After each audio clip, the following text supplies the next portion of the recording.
तर हिंगोलीमध्ये रोजंदारी करणाऱ्या महिलेला 2,18,000 लाईट बिल आल्याचा प्रकार समोर आला। हिंगोलीतील सिद्धार्थनगर भागामध्ये राहणाऱ्या प्रभावती श्रावणेंना 2,18,000 रुपये लाईट बिल आल्याचा आरोप होतोय। महिलेच्या घरामध्ये 3 लाईट, 2 फॅन आणि 1 टीव्ही, तरीही 2,18,000चं बिल आलेलं आहे। इतकं बिल कसं काय आलं? महिलेनं महावितरणाला सवाल केला।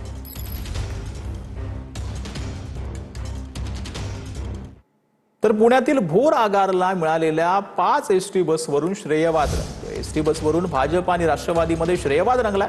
आगाराला मिळालेल्या बसेसचं श्रेय घेण्यासाठी चढाओढ पाहायला मिळते। भाजपच्या संग्राम धोपटेंनी 2 दिवसांपूर्वी 4 बसेसचं लोकार्पण केलंय। आज 5वी बस दाखल झाल्यानंतर आमदार शंकर मांडेकरांनी लोकार्पण केलं। अधिकृत लोकार्पण झाल्याचं शंकर मांडेकरांनी जाहीर केलं। प्रत्येकाने भान ठेवलं पाहिजे की आपली जबाबदारी काय आहे, शासकीय काय आहे आणि कुणाचा अधिकार आहे। बघा, आम्हाला शेवट आज आम्ही इथं जमलोय, मी तुमचा प्रतिनिधी म्हणून या ठिकाणी आलो। सगळ्यांना अधिकार या ठिकाणी यायचं, परंतु जो लोकप्रतिनिधी त्याला येऊन देऊन तुम्ही हे कार्यक्रम केला पाहिजे। त्यांच्या उपस्थित झालं तर आम्ही मान देणारच आहे ना, पण तुम्ही परस्पर करणार असेल तर योग्य नाही आणि हे सद्विवेक बुद्धीला पटणार आहे। मी जाहीर सांगतो, माझ्या आयुष्यामध्ये अशी वेळ आली तर मी घरी बसन, पण मी असला कार्यक्रम कुणाचे रिबीन कापणे असलं कधी करणार नाही। तर आरक्षणामुळे लाखो कुटुंब सुखी झालेत असं मनोज जरांगे पाटलांनी म्हटलंय। मी गाडीत बसेन नाही तर ट्रॅक्टरमध्ये बसेन, तुम्हाला काय करायचं असं जरांगेंनी म्हटलं। माझी माणसं कष्ट करून गाड्या घेतात असं देखील जरांगेंनी म्हटलं। डिफेंडरच्या आरोपांवरती मनोज जरांगेंनी उत्तर दिलं। लाखो समाजाच्या लेकरांचं कल्याण झालं आपल्या आरक्षणामुळे, लाखो कुटुंब सुखी झाले। ते मला करोडच न्यायचे हे स्वप्न बघितलंय मी। मला नाही काय पाहिजे, मी कशात बसलो लगेच याच्यात कम म्हटला, तुला काय करायचं? तो आबाखंडे बसू का? मी गाडीत बसन नाही ट्रॅक्टरात बसन, काय तुला काय घेणं? तो बापन दिली का घेऊन? कष्ट करतात माझे लोक, मराठ्यांचे लोक घाम गाळतात, घाम त्याच्यातून पैसा कमवतात, त्यातून गाड्या घेतात। तुम्हाला चुट्टे चाट्टे धंदे लागलेत, तुम्हाला इकडे हप्ता हान, तिकडे हप्ता हान, इकडे फाळका हान, तिकडे फाळका हान, तुम्हाला कोण किती? इथं इमानदारीनं काम करावं लागतं, प्रामाणिक रक्त जाळावं लागतं, त्यावेळेस समाज काही करायला तयार होतो।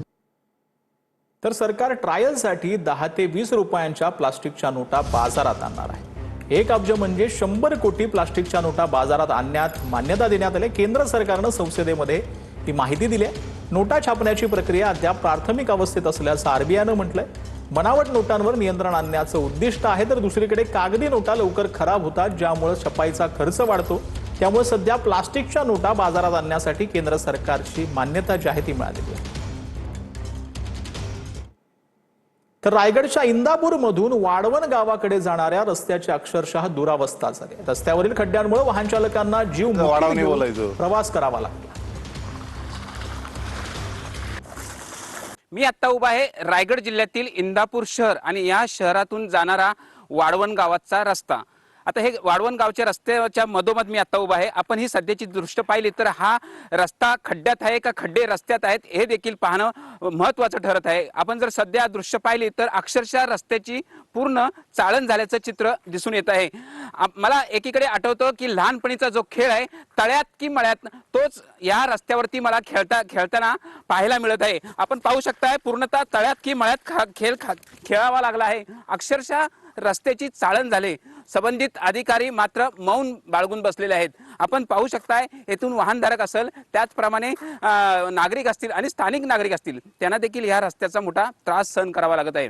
त्यामुळे संबंधित प्रशासन असतील, अधिकारी वर्ग असतील, त्यांनी देखील या रस्त्याची दुरुस्ती करावी अशी देखील मागणी होत आहे। दीपक दबके, TV9 मराठी, रायगड। तर पोलादपूर महाबळेश्वर आंबेनळी घाट 16 ऑगस्ट पर्यंत बंद राहणार आहे। अतिवृष्टीच्या पार्श्वभूमीवर घाट बंद ठेवण्याचा निर्णय घेण्यात आलाय। सर्व प्रकारच्या वाहतुकीसाठी आंबेनळी घाट बंद ठेवण्यात येणार आहे। तर नागपूरसह विदर्भामध्ये चांगल्या पावसासाठी आणखीन 4 ते 5 दिवस वाट पाहावी लागणार आहे। एल निनोचा प्रभाव सुद्धा मोठ्या प्रमाणात होत असल्यानं पावसाची तीव्रता कमी झाल्याचं हवामान तज्ज्ञ प्रवीण कुमार यांनी म्हटलं।